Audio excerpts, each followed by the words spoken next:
Hira pergi ke kamar Nursah setelah Afife menegurnya. Sementara itu, Nursah masih trauma dengan kejadian yang dia alami hari ini. Kemudian Hira mencoba menghiburnya dan meminta adik iparnya untuk membayangkan momen manis yang membuatnya merasa aman. Adapun Orhun menyaksikan kehangatan ini sehingga membuat hati nuraninya sedikit terbuka. Sekarang Orhun bersikap baik dan mulai merendahkan nada bicaranya kepada Hira.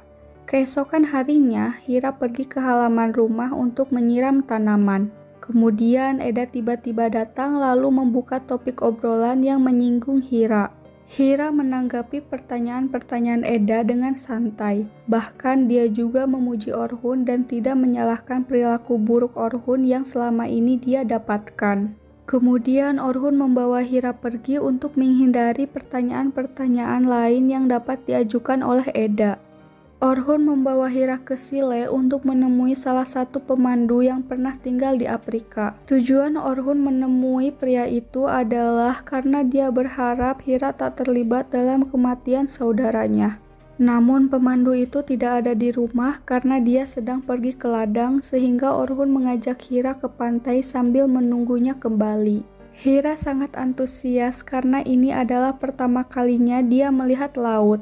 Di sana, Hira sangat menikmati angin pantai, bermain ombak, mengumpulkan cangkang kerang, bahkan dia juga mencoba air laut karena penasaran dengan rasanya. Sebuah keajaiban karena hari ini Orhun benar-benar bersikap baik kepadanya. Namun semua itu hanya bersifat sementara, karena pada saat pemandu itu datang, dia memperkuat fitnah yang memvalidasi kalau Hira terlibat ke dalam kematian Nihan. Oleh karena itu, Orhun kembali ke setelan awal dengan bersikap keras kepada Hira sehingga Hira bertanya-tanya apa kesalahannya. Bahkan saat kembali ke rumah, semua orang melihat ketegangan di antara Orhun dan Hira. Orhun meledakkan semua amarahnya kepada Hira sehingga seseorang yang misterius mendengar percakapan mereka.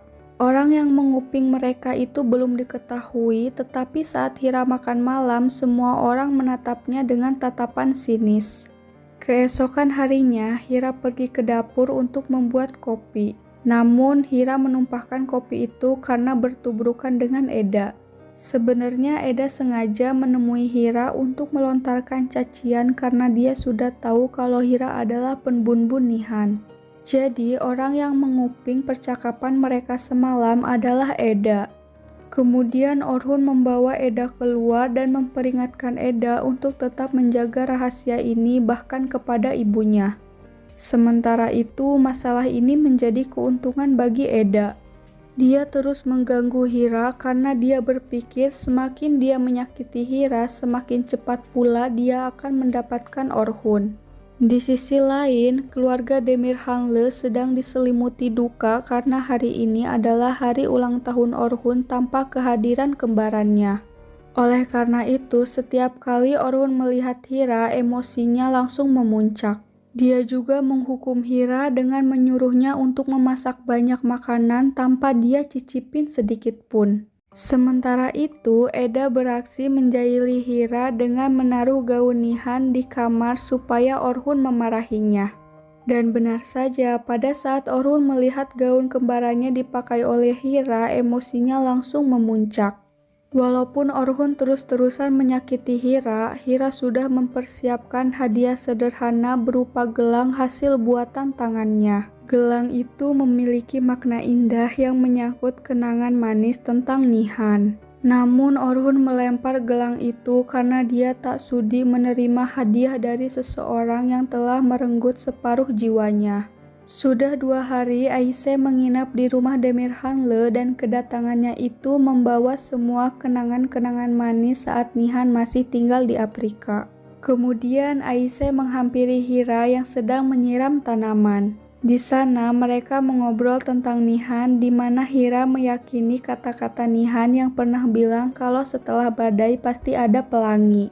Namun Orhun mematahkan keyakinan Hira dengan mengingatkan kalau dirinya itu adalah pembunbun. Hira langsung menangis karena setiap ucapan yang keluar dari mulut Orhun itu benar-benar membuat hatinya hancur. Kemudian Orhun mendengar sebuah suara dari lanjutan video Nihan dan Hira.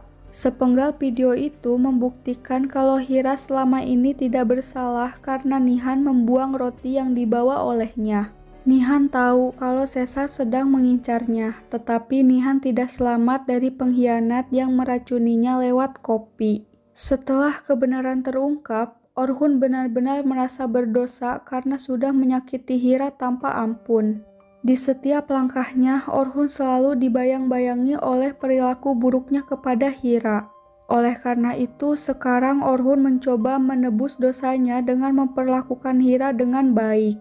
Kemudian Orhun menemui Yakub untuk menceritakan semua ini.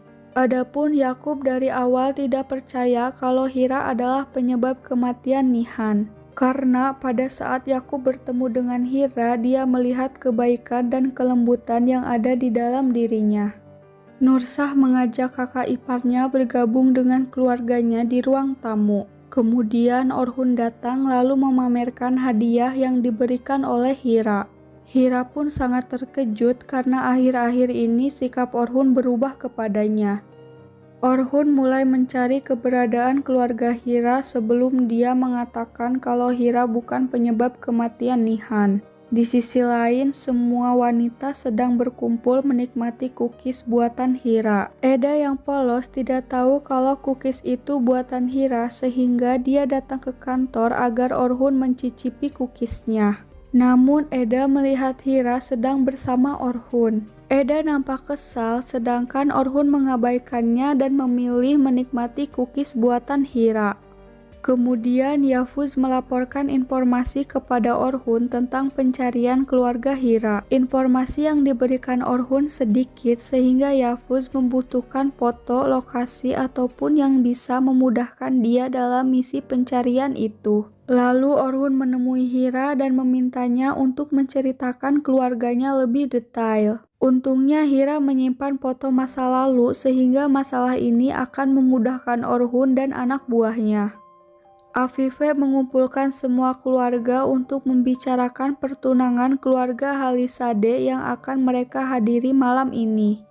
Eda tidak mau Hira ikut ke acara ini sehingga dia menyinggung Hira dengan kata pelayan. Namun Orhun membela Hira dan menegaskan kepada semua orang kalau Hira adalah istrinya. Kemudian Orhun membawa Hira ke kamar. Dia telah menyiapkan hadiah berisi dress yang harus dipakai Hira malam ini. Tidak hanya itu, Orhun juga memakaikan gelang yang merupakan gelang pusaka milik keluarganya kepada Hira. Semua orang sudah bersiap dan menunggu mereka di ruang tamu. Sementara itu, Afife memperhatikan gelang pusaka yang dipakai oleh Hira. Afife pun tampak kesal dengan masalah ini, tetapi dia harus tetap berusaha tenang di depan semua orang. Namun pada saat mereka bersiap pergi, keluarga Halisade menghubungi Afife kalau pertunangan ini dibatalkan. Mau tidak mau, mereka kembali ke kamar masing-masing sedangkan Orhun mengajak Hira makan malam di luar. Adapun Hira masih merasa takut kepada Orhun karena ucapan-ucapan Orhun yang menyakitkan selalu bergema di kepalanya. Namun kali ini Orhun benar-benar meyakini Hira, lalu mereka sama-sama menikmati udara malam sambil memandangi langit yang dipenuhi bintang-bintang. Kemudian mereka pulang dan Orhun memutuskan pergi ke kantor untuk menyelesaikan beberapa berkas bisnis.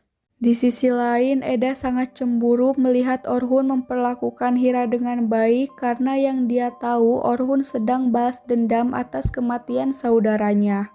Sementara itu, Orhun sangat muak kepada Eda yang terus berbicara sehingga dia menegaskan kalau Hira bukanlah penbun-bun.